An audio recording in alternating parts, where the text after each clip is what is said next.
about free agency because things are happening now. I'm sure there's more things that will, be happening soon, but we got a lot of big news so far today. So I'm going to be looking over my shoulder because obviously I couldn't remember all of them off the top of my head. So I'm going to be looking over to make sure, I'm getting them all in. I have them all written down, so let's go.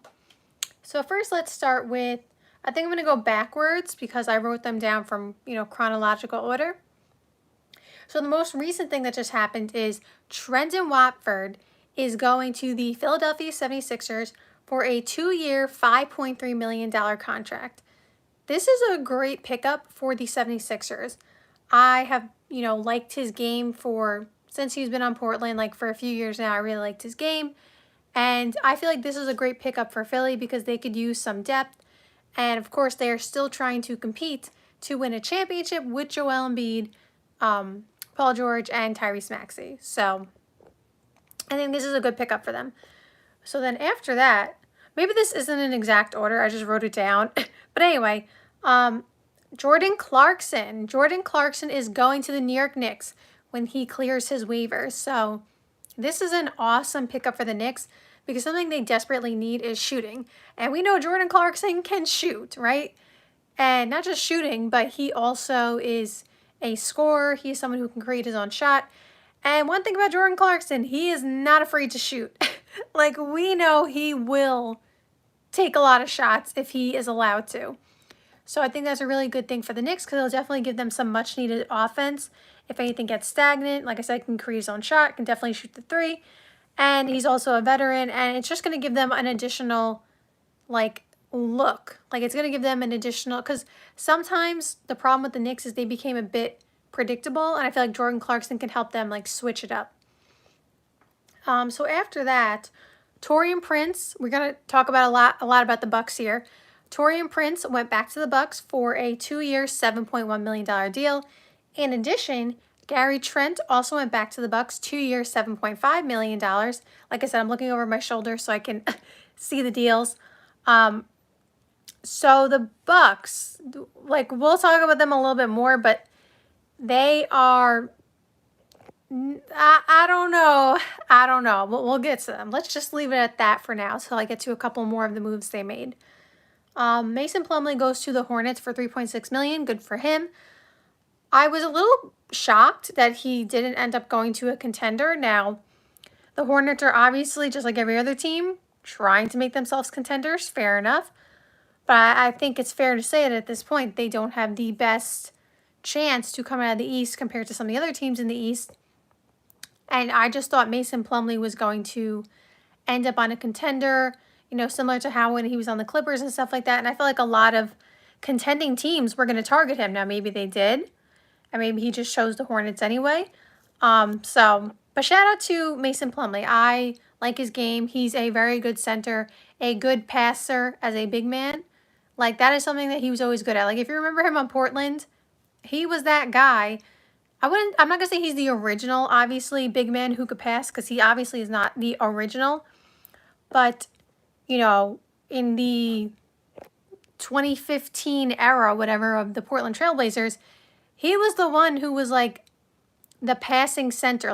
Before, I don't want to say before Jokic was doing it, but, before Jokic became Jokic. And he wasn't doing it to that level, but he was definitely a good passer for a big man. So, shout out to Mason Plumlee. The Hawks. Listen, the Hawks are having a stellar offseason. The Hawks gave Luke Kennard. Hold on, the thing just turned off.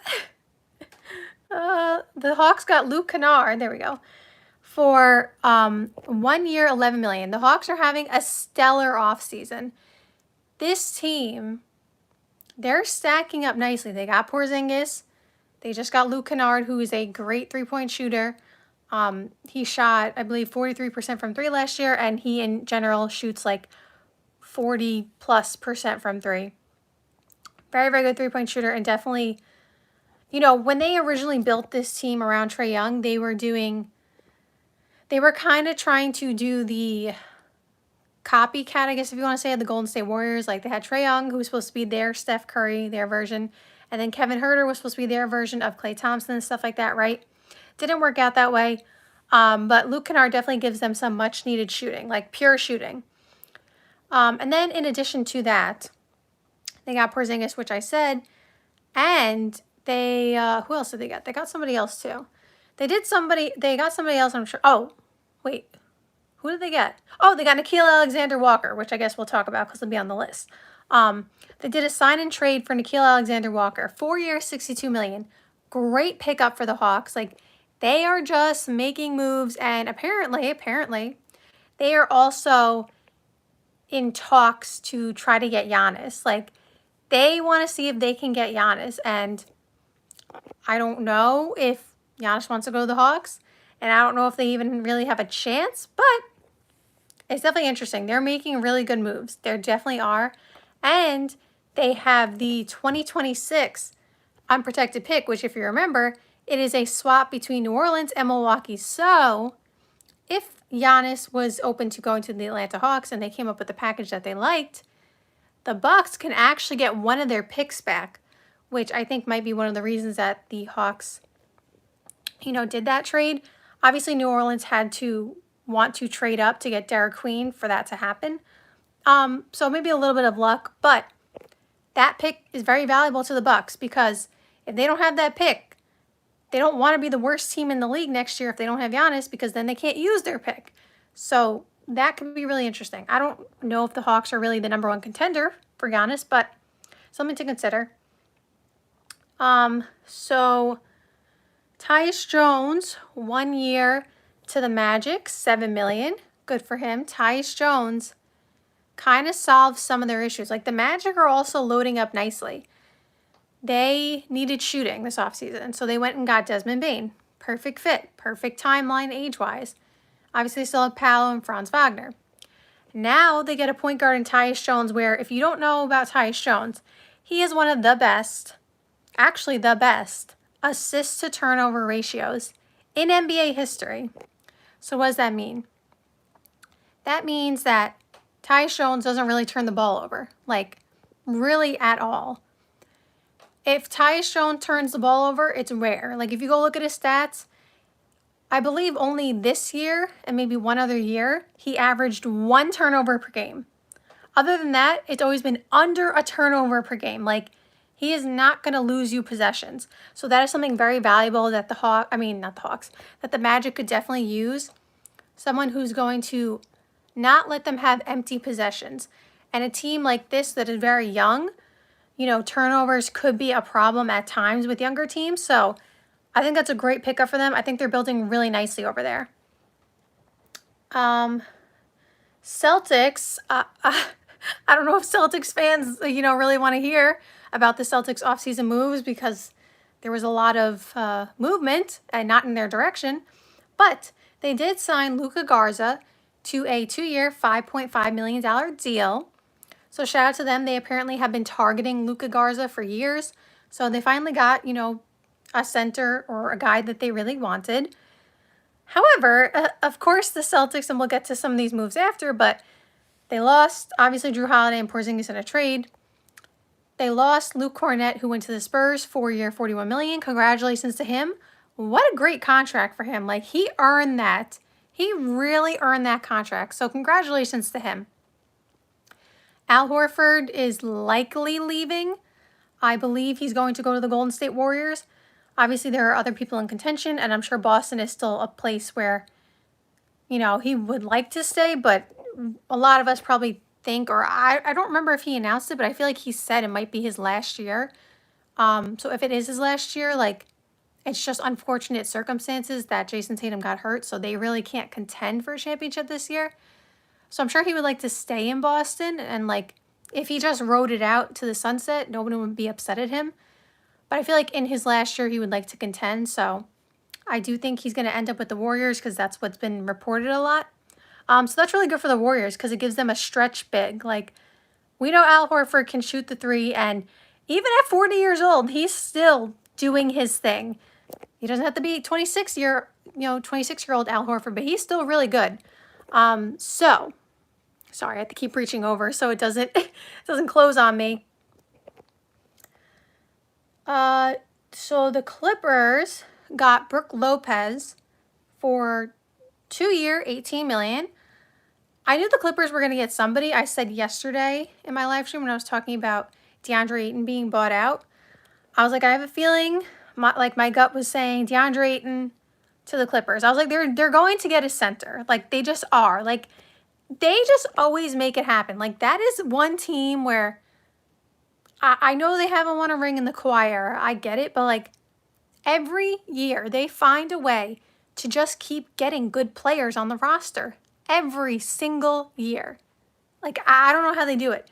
So, Brook Lopez, obviously, you know, is towards the end of his career. He's older, but Brook Lopez is still a really good three-point shooter, of course, at his age. And, you know, he was known as a really good defender in Milwaukee. Now, early on in his career, like, he wasn't the best defender, but since he got to Milwaukee, he has been. So, he definitely can bring some defense to the Clippers, and he'd be a backup to Zubac, of course. So, I like that pickup for them, honestly. I like everybody they pick up. They just gotta win a championship, really. Caris LeVert, 2-year, $29 million to Detroit. Congratulations to him.